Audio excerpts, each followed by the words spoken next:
Dolby Atmos is that new surround sound format that just came to commercial theaters a couple of years ago, but now it's available for home theaters. Whereas 5.1 and 7.1 sort of circle around you, Atmos is like a dome that just completely envelops you. It works great in the big theaters, but how's it going to work at home? Well, the at-home solution can be pulled off in one of two ways. You either put speakers in your ceiling, or you aim speakers up at the ceiling from below so the sound will bounce down towards you. When I first heard about this, I was skeptical about that latter approach, but Pioneer's chief speaker designer Andrew Jones told me bouncing off the ceiling is better. So that's the key. It's not an add-on, it is integrated in. And I got involved in doing an enabled system because of what I heard when Dolby showed it to me. I preferred the sound of the enabled. And it's interesting since that time, as more and more film mixers have been exposed to the enabled type approach. They prefer the enabled sound. Because in the theatrical release and in a theatre, the speakers are way above you. In a home, they're not. If there's physical speakers in the ceiling, it's 7.5 to 8 foot typically. It's a bit too close. Yeah, and as you move around your listen locations, you're getting closer to one speaker than the other, the image is shifting, you're aware of a physical speaker coming from up there. With the bounced signal from the enabled, this appears upside down 6 feet above the ceiling. So the source that you're aware of that's giving you the encoding information to give height is 6 foot above an 8 foot ceiling. And it doesn't change as you move around. So the sound field does, I think, become more immersive, more continuous. Maybe not quite as discrete, but the real fun aspect of Atmos is this immersion in the sound field. Of course, it's important to remember that you really need a flat ceiling for this to work properly. If you've got vaulted ceilings, irregular angles, or an unfinished basement with exposed joists, this reflection method isn't going to work so well. So with this reflected approach in mind, Jones set about developing a set of high-performance Atmos-enabled speakers. And when he did, he spotted an opportunity to bring a different kind of driver to the mix. When I got the specs of what the drive unit needs to do to meet the Atmos-enabled process to give this sound field, there's a directivity spec in there. And yes, it's met by a full-range driver, but it's perfectly met by a concentric driver. And when I looked at what Dolby had done, and potentially other people would be doing with an enabled system, Dolby don't control what they do for this forward-firing set of drivers. They only control what we do with the top driver. So no matter what exotic technology you might have there, you probably can't use it on top because it won't meet the Dolby requirements.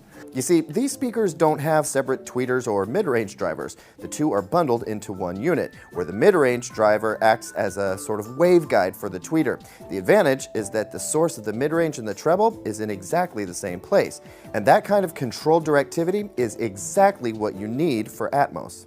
Now, the whole point of Atmos, as we know, is it's giving us height information. The ear can detect height.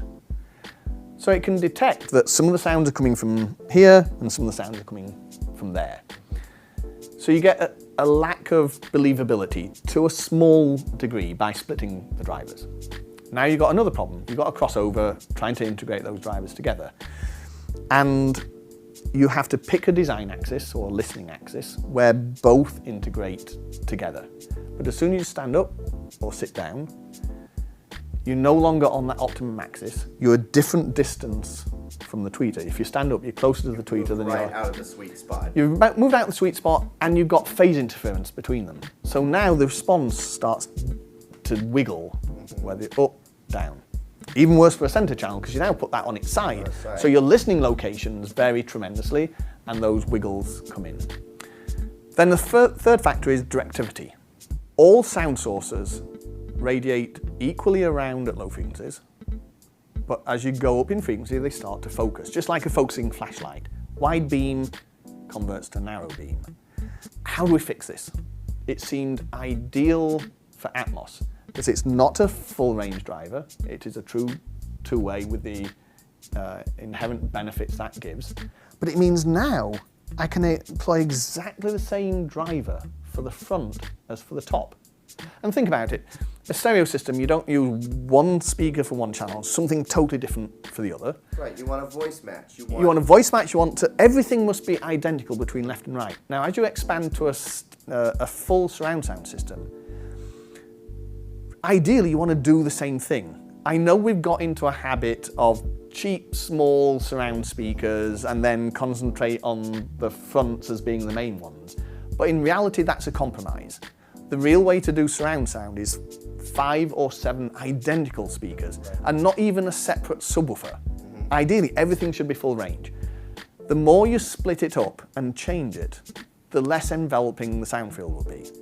So if we take that philosophy and extend it to Atmos, my thought was, if I have exactly the same driver facing up as facing front, then I extend that homogeneity of sound field into the overhead field as well as the field around us. What's more, Andrew Jones pulled off this cool trick where the bass frequencies in the Atmos channel get routed to the bass drivers on the front of the speaker. And that's okay because bass is non-directional, and that lightens the load on the Atmos speaker for a cleaner sound. Put all these speakers together with Pioneer's flagship Elite receiver, calibrate the system, and wow, it really works. The dome of sound effect that I've always wanted to hear at home is closer than ever before and noticeably superior to conventional 5.1 surround. Right now, demo material is scarce, but even 5.1 movies or music sound better with Dolby Surround processing. We're really impressed with what Jones has done here, and you can learn more in our full review.